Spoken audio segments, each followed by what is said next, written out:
Thank you, Melissa. Good evening to all the analysts who have joined for the Q2 earnings of Tata Power. I have with me my colleagues, Mr. Ramesh Subramanian, CFO, my senior colleagues from the finance department and investor relations. And let me share with you some of the main highlights of this Q2 results. Tata Power continues to move forward on its ambitious journey to become an utility of the future, and our focused attention has demonstrated remarkable progress in achieving scale in our operations. Solar pumps achieved its best quarterly revenue. Similarly, EPC as well as renewable generation portfolio recorded very strong growth in this quarter. Our leadership position in rooftop solar and EV charging continues, and we also see very satisfactory performance in our Odisha DISCOM as we also pursue various opportunities to grow our transmission business. While we continue to usher growth in new areas of business, our existing assets have continued to perform very well on back of strong operational expertise, which has led to improved availability of all our assets. Our clean growth aspiration continues to deliver results as we saw a very robust performance from all our components of renewable business. We commissioned 256 megawatt of solar projects this quarter with strong operations in our renewable operating generation portfolio and growth in various solar EPC business. The company achieved 58% year-on-year growth in revenue and 41% year-on-year growth in profits from renewable business in H1 of FY22. Coupled with steady state operations of all our other assets and interest saving from debt repayments, we achieved 36% growth in reported PAT, which stands at 506 crores as compared to 371 crores in the same quarter last year. This is now the 8th consecutive quarter of delivering year-on-year profit growth. Our solar EPC business, namely Tata Power Solar, has delivered on all fronts with very strong performance in large-scale EPC business, rooftop solar and solar pumps, which have all registered almost 50% growth in quarterly revenue from 1,014 crores last year to 1,500 crores this year. The large-scale utility EPC order book continues to grow with orders worth nearly rupees 3,000 crores won in Q2, taking the total order book to 9,264 crores as on 30th September. Among projects worth 1 gigawatt won in this quarter, approximately 580 megawatt pertains to Tata Power's own asset development, while balance pertains to third-party contracts. In addition, Tata Power Solar has also received letter of award to build 100 megawatt of distributed ground-mounted solar project for EESL at a total value of rupees 538 crores. Margins have improved slightly compared to Q1 of this year. With continued higher module prices, execution of some of the projects were deferred, and we expect the execution to pick up further in the coming quarters. Our solar pump business has shown excellent quarter with sales of 8,277 pumps. With strong sales this year, we have been able to achieve almost FY21's revenue in the first 6 months of this year only. This quarter also is very significant as our solar pump business achieved the milestone of cumulative installations of nearly 53,000 pumps. We expect that in the next 50,000 pumps will be installed much faster than it took us to reach this number. Taking a step forward towards creating a niche for ourselves, we have now launched Tata Power branded solar pumps, which have been launched across 22 cities in 6 states. Similarly, in our rooftop solar business, we saw a very successful quarter winning orders of 264 megawatt worth nearly rupees 750 crores from both residential, industrial, and commercial customers. Our rooftop order book as on 30th September stands at 417 megawatt, worth nearly 1,200 crores. We executed almost 105 megawatt of rooftop solar projects in this quarter, leading to higher revenue booking. We have also started seeing success on the various financing schemes which were launched in partnership with different financial institutions, and close to rupees 111 crores of order were financed through these schemes. Our success in rooftop is evident from our market share, which has gone up in 12 months ending June 21 to 10.8%, and we have been ranked as number one rooftop solar EPC company for 7th year in a row by Bridge2 India. This quarter, the wind speeds were very good, leading to very high PLF in our wind portfolio, leveraging on high availability of 98% at our wind sites. Similarly, our solar assets have operated at very high availability and PLF. The improved PLFs led to higher generation, thereby increasing the revenue and profit from the renewable generation portfolio. Coming to our integrated CGPL and coal portfolio, international coal prices have continued to touch new highs, forcing us to reduce the supply of power from the units to contain our losses. As a result, this quarter we have booked a reversal of fixed charges of nearly rupees 216 crores.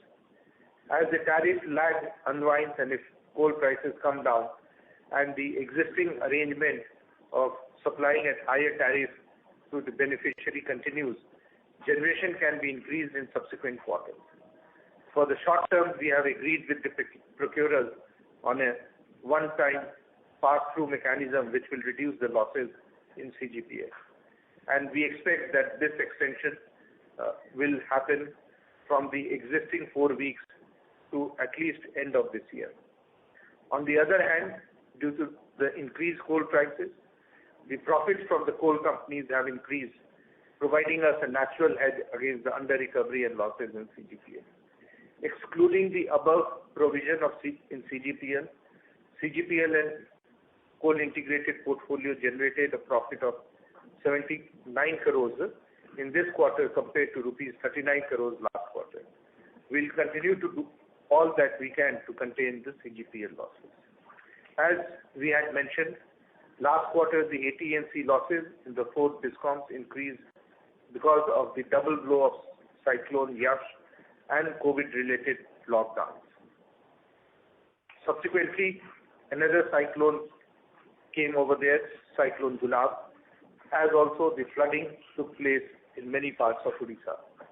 However, the Odisha team has worked relentlessly to restore the network and continue improving the operational metrics. As a result, we have been able to bring down the AT&C losses across board in all the 4 DISCOMs and has taken steps to further improve in the coming quarters. As a result of all this performance, the consolidated revenue for the second quarter stood at rupees 9,502 crores compared to rupees 8,428 crores in the previous year, a solid 13% growth. The increase was largely driven by inclusion of Odisha DISCOMs and higher generation in renewable portfolio and increased order execution in solar EPC business compared to last year. This quarter saw very robust performance by our existing generation business and transmission business, and we continue to get very good traction on all our existing assets. As we have mentioned earlier, we have been selectively prepaying high-cost debt that has further helped us to optimize our interest costs. Our gross debt has reduced by approximately 3,000 crores in last one quarter, while the net debt has largely remained unchanged at rupees 39,719 crores, despite capex of more than 1,600 crores in this quarter on our renewable projects, distribution business, and transmission business. Our net debt to equity stands at a healthy 1.63, and net debt to underlying EBITDA is at 4.29 times. Seeing the performance, S&P Global Ratings have upgraded the company's credit rating by 2 notches to BB stable. As we mentioned in the last quarter, Tata Power is now actively looking at growth in transmission space, and our partnership with Tata Projects gives us a huge competitive edge in this opportunity. We are actively pursuing both greenfield and M&A opportunities, and we will inform you in due course once these opportunities convert into orders. Our EV charging business has achieved a very important milestone, installing 1,000 public EV charging in around 180 cities, along with more than 5,000 home chargers. And we expect that this will lead to rapid transition to EVs in India. We have also entered into strategic tie-ups which will help us to expedite the expansion of our charging network, both with reputed builders as well as OEMs, to ensure that we are present in all markets. We also thank you for voting us once again as the outstanding utilities sector company in Asia's Outstanding Company Poll 2021 conducted by Asiamoney. We similarly were ranked among the top 10 companies in sustainability and CSR responsible business ranking in the ET Futurescape and CASE Sustainability Index report. Such recognitions boost our confidence to march ahead on our aspirations to transform Tata Power from a conventional utility to a new age technology-driven customer-focused utility. Such a transformation is founded on the pillars of strong balance sheet and healthy return metrics. With this, I hand over the call back to Melissa for the question answer session. Thank you. Ladies and gentlemen, we will now begin the question and answer session. Anyone who wishes to ask a question may enter star and 1 on their touchtone telephone. If your questions have been answered and you wish to withdraw yourself from the queue, you may enter star and 2. Participants are requested to use handsets while asking a question. Ladies and gentlemen, we will wait for a moment while the question queue assembles.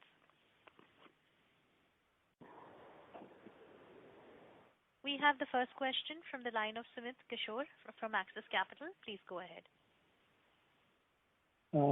Good evening, sir. Thanks for the opportunity. My first question on your solar EPC business, where it seems that the utility scale solar EPC revenue has fallen sharply quarter on quarter. So what could be leading to that outcome? Because we've seen very sharp growth in solar rooftop and solar pump EPC revenue. So, Sumit, I think the EPC business, as you know, there's a strong order book. I think as project gets completed and they progress, you have the revenue and the profits recognized. We don't see any long-term issue with it. There has been, of course, pressure on supply chain. As you know, there's global pressure on module price as well as supply chain in terms of containers, etc., which has affected all such projects, which we also face. But we believe that that is largely improving now, and I think we will see even our new orders now take into account these new realities. So I think it's a temporary phenomenon which will soon fade away. So that's the way we look at it. I think the overall business outlook is very, very strong. Sure. And in that same vein, if you could comment on the solar EPC business margins, despite 50% growth in top line, the operating profit is down 4% for Tata Power Solar Systems. So as I said, the margins have been affected with some of the orders which we executed, which were taken long back, and they had some impact of the module price as well as the supply chain delays. But I think those are over, and now the new set of orders, etc., are in line, because you must understand that the industry has faced such a increase for the first time. So there's been some pressure because of that, but I think we've managed it pretty well. So things can go up from here. Okay. My second question is in relation to, is there any progress on monetization in the renewables vertical? And also, if you could comment on progress on amalgamation of CGPL in the standalone entity. Okay. The second one was what? CGPL? Yes, amalgamation of CGPL in the standalone entity. Okay, good. So on the monetization of renewables, we continue to work on it, and we expect that we will be able to do it soon enough. We are on the job, and we have made progress. So that's all I can report at this time. Before the year end, we are trying to do whatever is needed for that business. As far as CGPL is concerned, the order is concerned, we have received the NCLT order to go ahead with the final stage, which is the postal ballot for clearing the NCLT order and the recommendation, which we shall be doing so in the next month or so. So I think in the next couple of months or by early Q4, we are hopeful of closing this whole merger process. Sure. Just one bookkeeping question. What is the under recovery due to lower availability factor, plant availability in Mundra UMPP during the quarter, and what was your EV charging business capacity utilization right now? So the CGPL utilization is 28%, if that's what you're asking. CGPL, I meant the capacity charge under recovery because of lower plant availability factor. The PAF number is there in the presentation. Correct. So this year, of course, we have the under recovery as of now is 1 rupee 15 paise per unit. Okay, but we must add that this quarter's result has about close to 215 crores of fixed cost under recovery, which has come through, which pertains to the last quarter generation, right, or last quarter's under generation. So therefore, this quarter's results has to be seen in that light. And of course, we have adjusted it now to the revised estimates for the full year generation, which is what is used for accounting of the revenues of the fixed cost recovery. But as far as the variable cost is concerned, now because of the interim arrangement that has been done with the procurers, it is quid. So whatever is the present price of coal, that is being reimbursed, and so the present energy charges that is given by them virtually takes care of the coal. So there would be no under recovery in that. And that is applicable for the entire generation of CGPL, starting which date? Yeah, for the present generations, which started from 13th of October when the plant was restarted. The entire generation. So it's not the entire generation, it is to the extent the states, Maharashtra, Gujarat and Rajasthan. So right now we are running 3 units, so it's for the full 3 units it is applicable. Okay, and just the EV charging capacity utilization. Yeah. Okay, we'll give you separately. Yeah. We'll give you separately the EV charging capacity, especially the public charging. Of course, as far as the home charging and the bus depot charging is there, that gets already covered. Yeah, Sumit, I think the only point to be noted is it's too early right now to count capacity utilization in EVs because of the fact that the expansion is happening ahead of the demand generation. So maybe it's just premature to practice at this point. But we do, of course, have the numbers and we'll give you. But we are not publishing because it's still not a stable business for reporting in quarter on quarter. Well, thank you so much and wish you all the best. Thank you, Sumit. Thank you. We have the next question from the line of Mohit Kumar from TM Capital. Please go ahead. Yeah, good evening, sir, and congratulations on a good set of numbers. So my first question is, how are you thinking about CGPL and Indonesia Mines combined portfolio? In your talks with the DISCOM, do you think the probability of finding a resolution has inched up higher given the higher coal prices? And can you please comment on that? So this, as we mentioned, that this was a temporary arrangement which was given for 4 weeks from 13th of October. We are given to understand that they would be extending this till the end of this calendar year. And going forward also, they have plans to extend depending upon how the availability of domestic coal and power cost is there. So, this is still a work in progress. As far as the coal companies are there, they have been doing very well. The benefit of higher coal prices has helped them to produce much better results.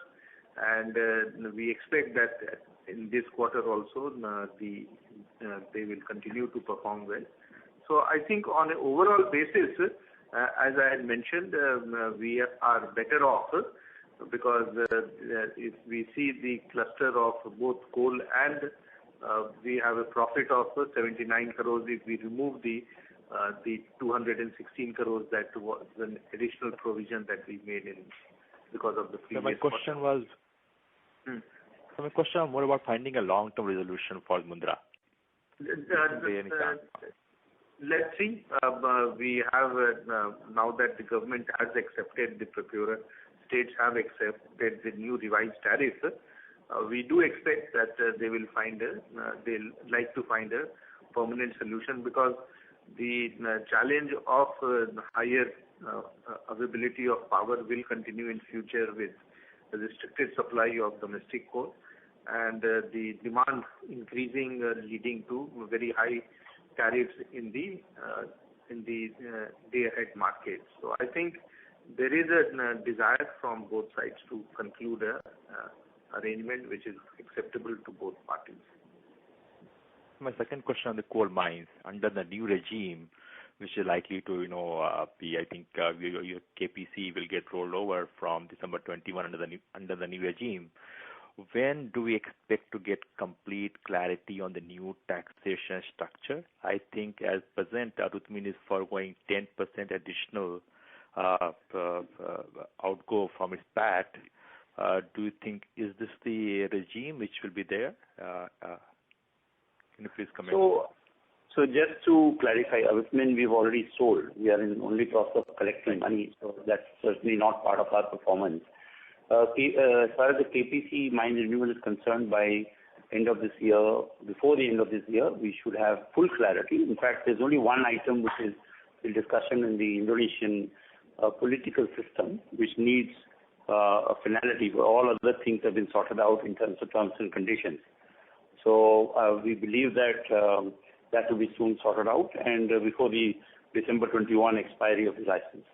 And just to add, the changes that are happening over there is virtually quick, in the sense while they are increasing the royalty from present 13.5 to 22%, depending upon the grade of coal, they have parallelly reduced the corporate tax from 45% to 21%, and then 20% beyond 22, and some other taxes have been added. So virtually it will be more or less quizzed as far as the new taxes and the old taxes are there. There will not be much of difference. Understood, sir. Last in the solar pumps, sir, where are we in the new tender of EESL, and we expect industry to be materially high post the new tender finalization? Which tender? The EESL pump tender has been sorted out, and there was a court order in the month of July, and subsequently in the month of August, the court has cleared it, and they have decided that who are the bidders who will be given the allotment of. And we are in all categories, and we expect that hopefully by mid-November to end November, we will get the allotment from all the states. What about the expectation of the industry, sir? Can you repeat that? What did you say? What is the expectation of the industry post the finalization of 3 lakh tender from EESL? Do you think it will go up to 2 lakh per year? So, as you know that the Kusum program, the value is being enhanced by Government of India because they feel that this is a unique opportunity to do distributed generation and make the farmers capable of their own generation. So we are expecting that in the next budget also there will be much more allotment of money from the government under the Kusum program. We will of course be the biggest player in this because not only we do the solar system, but also we have now launched our own pumps, and we have launched it in 16 states, and we expect that the benefit of high efficiency, better quality pumps along with the solar system will help us to have a much larger market penetration compared to anyone else. Thank you, sir, and all the best. Thank you. Thank you. We have the next question from the line of Swarnim Maheshwari from Edelweiss Securities. Please go ahead. Yeah, hello sir, good evening and thanks for the opportunity. So two set of questions. First, there was a news article, there was a media article which said that there was some issue with our one of the orders, the EPC order one, from NTPC, and there were some issues which actually could lead to cancellation of that order, and it's a sizable one. So, any clarity over there, sir? So this was a letter that was written by NTPC to our team because of the delay in execution of this order. This order is being executed in Jaisalmer area where, because of the Supreme Court intervention on GIB, that is the Great Indian Bustard, there has been no clarity in terms of setting up of the plant as well as in terms of evacuation arrangements. We had quite some time back, more than 6 months back, informed NTPC that either we can change the location to other places or you will have to wait and get the clarity from Supreme Court. Our responsibility is to set up the plant, while the responsibility of NTPC is to arrange the evacuation arrangement. Their evacuation line, which is through PGCIL, is only coming in the GIB area, while we have the flexibility of moving it to some other. So it is expected that once the matter is heard in Supreme Court, there will be more clarity that such issues about providing protection and underground cabling and all that for evacuation of power will be for subsequent projects or for existing projects, and that is why there has been delay. From our side, we have done whatever has to be done. Now, it is basically NTPC's call in terms of whether they want to use the existing evacuation arrangement or they want a new one to be made in the new location where we will set up the plant. So, sir, will NTPC actually go for a rebidding if the location was to be changed, or what's the arrangement? Are we clear over there? There is no rebidding required. They have contractual. It's a contractual. It's only that they will have to identify whether they want a new location where they will have to tie up with PGCIL for evacuation. So, sir, if I understand this right, out of our 9,500 crores of order backlog, this order still sits in, this order is still, part of our order book, right? Yeah, this is part of that total 9,000 odd crores order. And this is some, I think, 400 crores. This is a 400 crore order, so it's a very small value on the overall. Okay. Fair enough, sir. Thank you. Sir, my second question is, looking at where the coal prices are and, overall transition, while we are witnessing from grey to green, but then interim transition actually where thermal would be required and supported. Any plans over here to actually divest our stake completely in Indonesia and get out of the coal mining business, which would not only be ESG accretive, but also provide you the next round of, growth funding? Well, that is certainly something which we are aware of. It is part of our strategy. I think timing could be depending on what is the best time to do that, Swarnim. But sir, we are scouting it actively. Is that a correct understanding? Sorry, say that again, Swarnim. So we are considering this proposal actively to exit.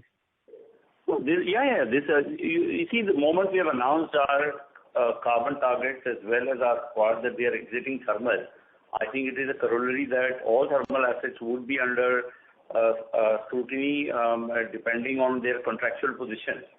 So this is certainly one of them, but I can't say a definite timeline in the immediate future which we can put on the table, but definitely it's on the cards.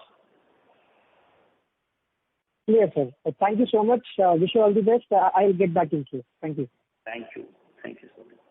Thank you. We have the next question from the line of Puneet from HSBC. Please go ahead. Yeah, thank you so much. My first question is on the EV charging business. Are you recording any revenue from that business as of now, and in which entity is it getting recorded? It is part of our standalone entity, and we do record revenue.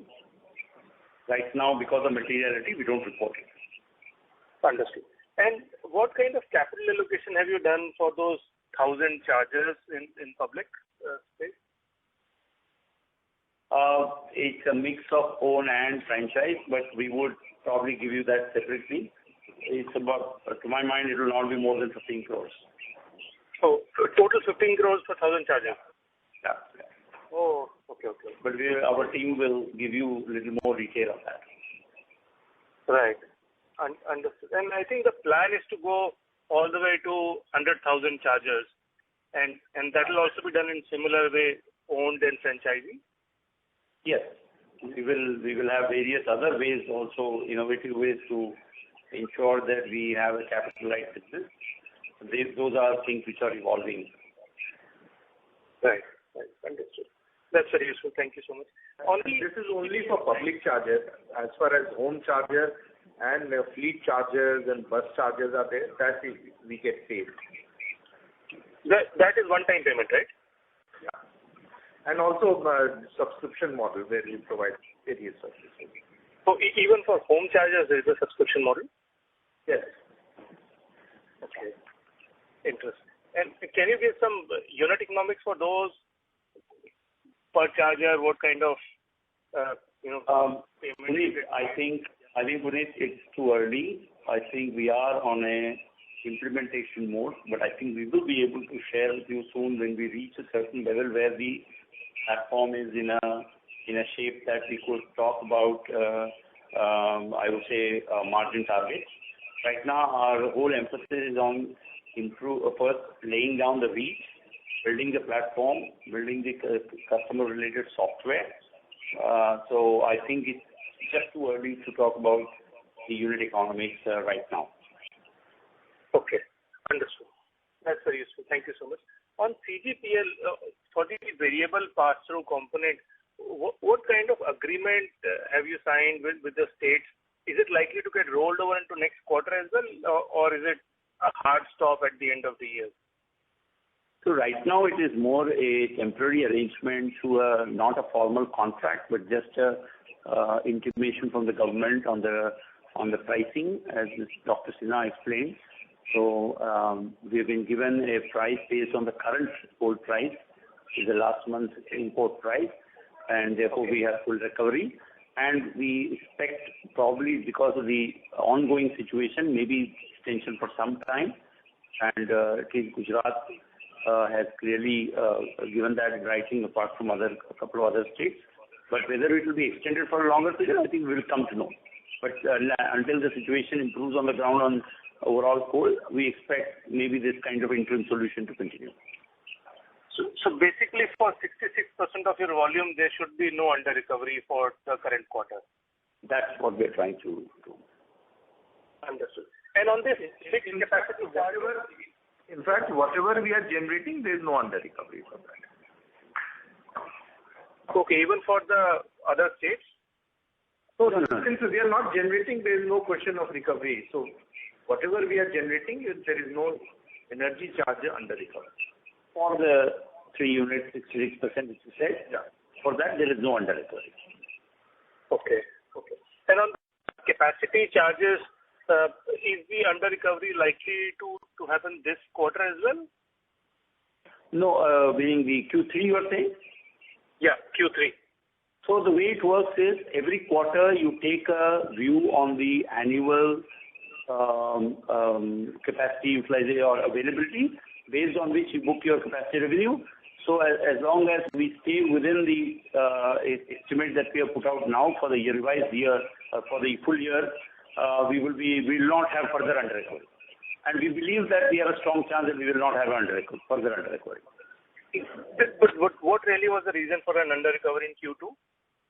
No, the reason for that is if you generate lower than 65%, there is a contractual obligation that if you don't produce the required annualized 80%, anything less than 80% on an annual basis, you get a proportionately lower capacity charge. That's the capacity charge under recovery we are talking about. On top of there is a penalty to go below a certain threshold. Okay, right. So both these were operating in the first 2 quarters, and if they continue in the third and fourth quarter, that is a separate issue which will come to know later. Okay, understood. That's helpful. Thank you so much. All the best. Thank you. Thank you. We have the next question from the line of Anupam Goswami from B&K Securities. Please go ahead.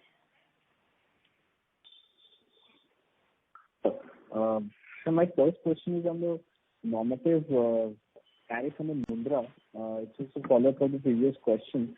So do we get the reimbursement of the coal prices that has happened, or do we get a normative tariff for this arrangement? There is a fixed tariff, okay, and which of course behind that calculation is the latest prices, but it is not based on reimbursement. It is based on fixed price. Then you can call it a normative price. This is till the end of this year, or do you think we can get an extension beyond that? So we are not received a formal extension, but whatever we have received is for 4 weeks from Gujarat. But they have been discussing with us and wanting whether we would be in a position to supply them till end of December on same terms and conditions. They are also taking it in as things move, and if they feel that this has to be extended beyond, they'll take a call possibly in later part of November. Okay. So another question is on the regulatory asset reversal that's about around 300 crores. What is if you can throw some light on that? Okay. That is last quarter. Regulatory order. Which is the other one? This quarter there is no regulatory order. So can you be more specific? Yeah, it's in a P&L, 334 crores. It's a net movement in regulatory deferral balance. What is the source of that? Oh, regulatory deferral balance. Okay, that will be tariff recovery through tariffs in various companies, whether it's TPDDL or where it is regulated. Odisha. So it's all a bunch of assets where there are regulatory assets recovered through tariff. Normal method is that through the tariff it gets recovered. Okay. Okay, sir, can you just once repeat on the coal JVs, the royalty that has increased and also the corporate tax? No, so there's no increase. What we were talking some time back is that in the proposed licensing regulations in Indonesia, there is a proposal to increase the royalty based on slabs of sale price. But there is also, and there is an imposition of a new VAT tax. But on the other hand, there's a corporate tax reduction, which today was 45%, is likely to come down to 20 to 22%. So that is the kind of changes that are there. Right now, there is no immediate royalty change. This will happen only from 1st January 22. Okay, and what is the quantum of that royalty? which is proposed? So as we mentioned, the royalty presently is 13.5, and it will be in different slabs, 20%, 21%, 22%. Similarly, the corporate tax, which is today 45%, will be for FY21 21%, and thereafter 20%. So that's the change. And then there are certain other taxes that have been added, so that basically it will, if they have reduced corporate tax to that extent in different taxes, they will increase it and make it virtually quits. So our profit will more or less be same going forward, or will there be any such expenses more and margin will come down on this? I think if we wait for another month or so, I think we'll get the final order instead of speculating, because still it is to be the stamp from the final stamp for that is yet to be received. Right now we are going by what proposals have gone to the Indonesian government for approval. So I think all we have to do is to wait for a month or so. I think they will issue the final licensing regulations. Okay, sir. Okay, sir. One last question is on the transmission project. Any opportunities that is coming up from the government, or any new tender that has been happening? Yes, there are lots of them, and we are right now also looking at some stress asset opportunities through our Resurgent platform. So yes, we are in the queue in terms of the transmission bids. Okay. Thank you, sir. Thank you. Thank you. Ladies and gentlemen, if you have a question, you may enter star and 1.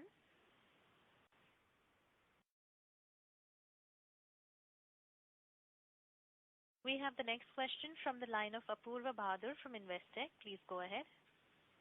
Hi, sir. Thank you so much for the opportunity. Sir, wanted to understand the impact of this upcoming first phase of MBED.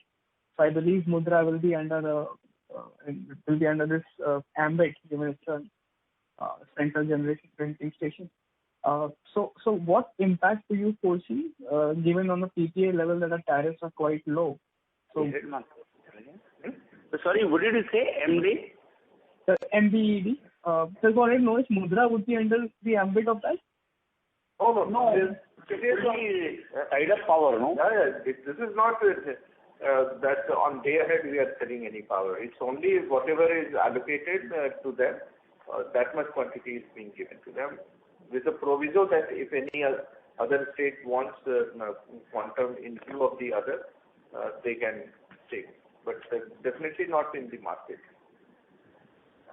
No, sir, I just wanted to understand, will we fall under MBED mechanism? Will Mundra be under the MBED mechanism? No, not there. Okay. Because Yeah. So secondly, on this, the interim arrangement which we have spoken about on the Gujarat and another state. So sir, does this also entail some of the coal mine profit sharing, which was there under the HPEC mechanism? We have shared with you now that it is 450. Where is the question of coal mining profit? So it's a variable cost of 450 and a fixed cost of 90 paisa. Why are you asking? I think you are referring to probably the old HPC and other things which are going on. This is completely different. It's just giving us a fixed price based on the current cost. It has nothing to do with the coal mine. Okay. Got it. Thank you so much, sir. Last question, if I may, and this is on the recurring storms in Odisha. So probably there were some discussions around moving a part of the distribution infrastructure underground.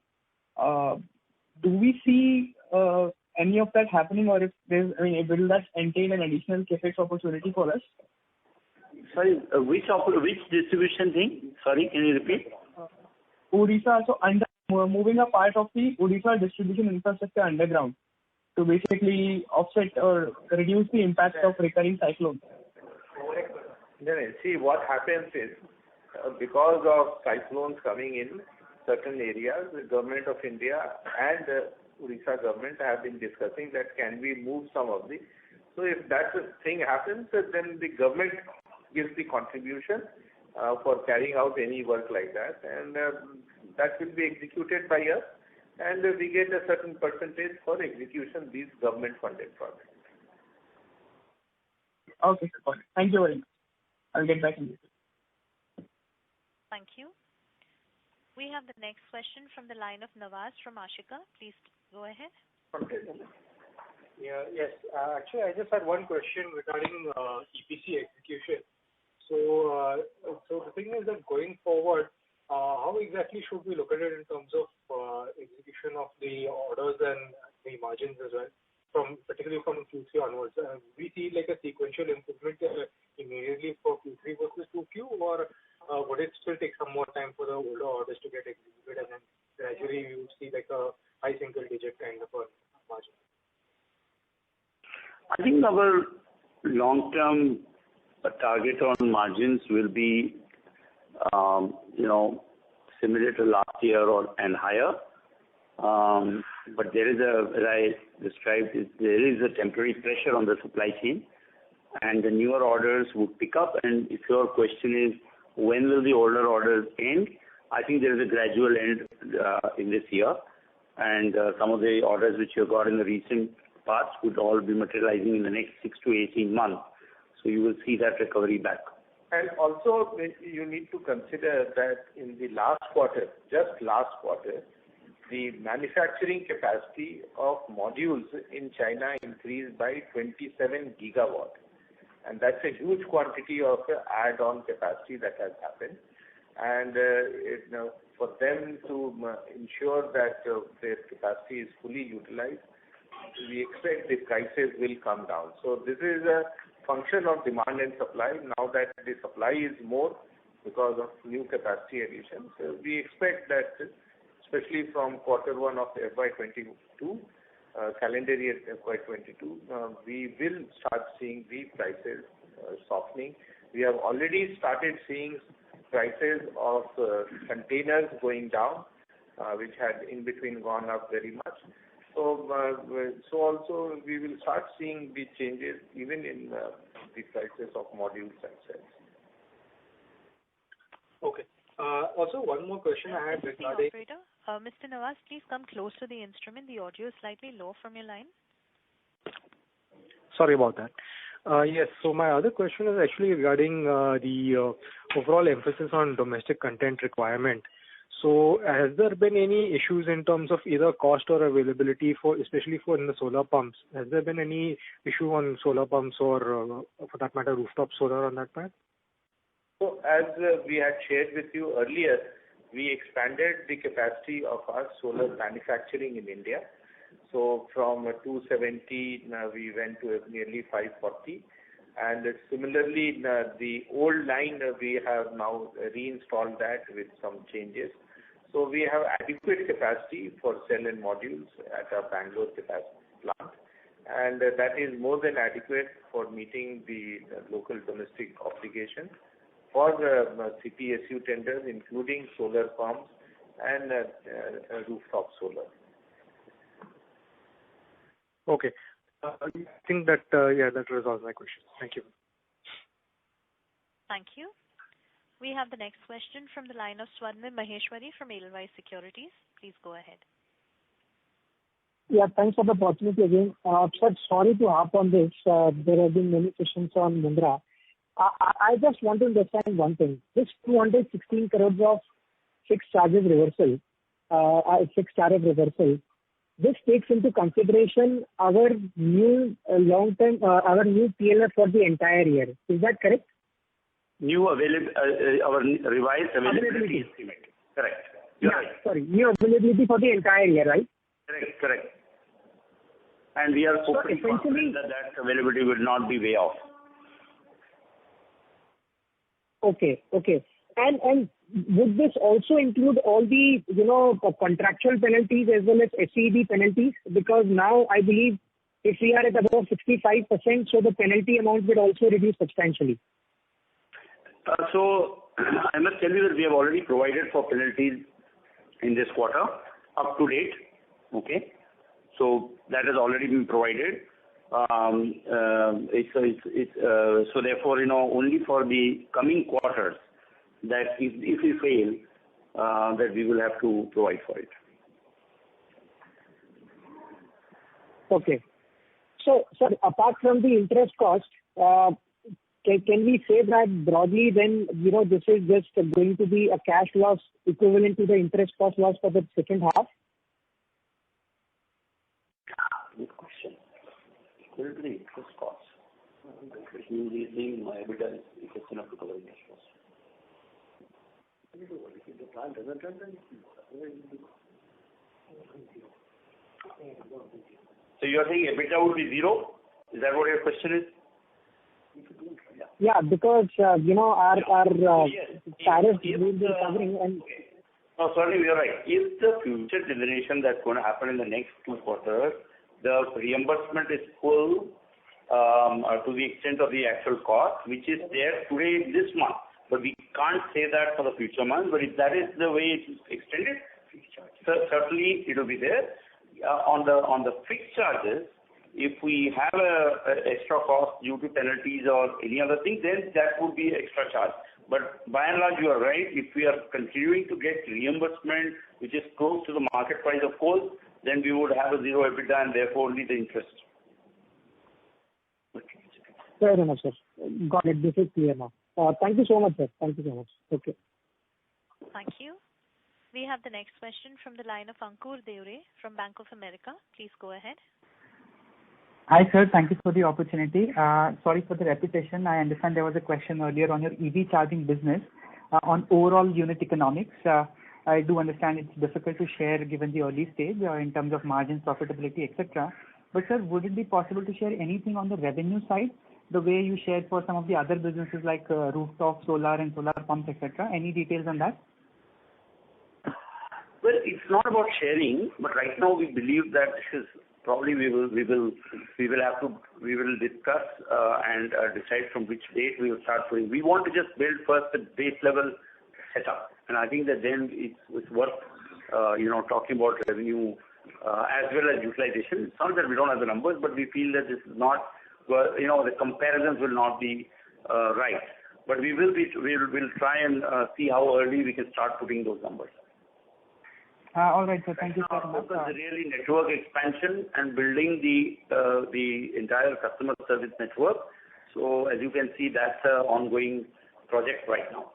So we're treating it like a project right now. All right. So just one thing on the expansion bit. Is my understanding correct that the 1,000 public stations you have, the plan is to reach 2,000 by the end of this financial year and about 10,000 in another 4 or 5 years? Yeah. So we are definitely expecting that end of the year we should be 2,000 plus. And we are now wanting to ramp it up in the subsequent year with more of EV electric vehicles coming in. So we will be adding more than 3,000 going forward per year. And by 2025-26, we expect that we would be about 10,000, and by 2030 we will be doing something like 50,000. That's the type of numbers that we are looking at. All right. Thank you so much, sir. And best of luck. Thank you. Thank you. We have the next question from the line of Gopal Nawandhar from SBI Life. Please go ahead. Am I audible? Yes, Gopal. Go ahead. Thanks. Yeah. So the question was on the EPC business. Mr. Nawandhar, I would request you to come close to the instrument. Sure. Thank you. Is it better now? Yes. Yeah. So the question is on the EPC business, sir. In the existing order book, how much is on the variable, cost pass through, and how much is on the fixed cost, largely on the, module prices and the other, raw materials. So these contracts are not on variable cost, but if there is any change in law that takes place, like this, or GST happens, or there is a significant changes that happens because of force majeure conditions, or then only you can ask for a revision. Otherwise, these are fixed price contracts. Okay. And is it right to assume that we would have already taken some prudent provisions on many of these projects wherever we have seen the cost price going up, or it will be taken up when as and when the projects get executed? Yeah. Substantially, yes. Sorry, sir? Substantially, yes, we've taken care of. Okay. And in terms of receivables, can you give some color on EPC in terms of number of days, how it is, and in terms of aging, can you give some color? Sure. Can I ask the team to give you the details on that, so that then we save time. So we will send it to you. No problem. And lastly, on this, there is this negative contribution in the JV and associate from Tata Projects. Can you just help us understand? Yeah, that is, periodically they do a review of some of the projects where, if there is a cost pressure due to which margins may be reduced. So as per the accounting standards, they have to provide for it. And this is probably some of the projects that they have reviewed has resulted in this. So that's what you see that as a provision. Okay. Yeah. Thanks a lot for answering my question. Thank you. Thank you. Ladies and gentlemen, we will take the last question from the line of Swarnim Maheshwari from Edelweiss Securities. Please go ahead. But I just wanted to extend a vote of thanks to Ramesh sir. We just actually read that he is moving on in the new position in Tata Group. So just wanted to say thanks to Ramesh sir for his patient listening and for wonderfully explaining all the nuances of such a complex company. So thank you so much, sir. So my pleasure. Thank you for those compliments, Swarnim, and to all the analyst friends. I'm still in the group, and I will be in touch with all of you. But many thanks for all your support to me during these years, and also thanks for all of you to be so cooperative, and you were always understanding. So therefore, thank you once again, and I will be in touch. Thanks. Thank you. Thank you. Ladies and gentlemen, that was the last question. I would now hand the conference over to Dr. Sinha for closing comments. Please go ahead. Thank you very much to Melissa, and thank you all for attending the analyst call. Really appreciate all of you joining late evening. I know that you had not many other results which were scheduled today, and we have covered all of them. Look forward to catching up with all of you, but if you have any questions, please don't hesitate to connect with my colleagues, Kasturi and Rahul Shah, and we'll be more than happy to respond and give you all the responses. And all of you take care, especially now that vaccination is there. I hope all of you have taken. And happy Diwali and happy festival season for all of you. Thank you. Thank you, members of the management. Ladies and gentlemen, on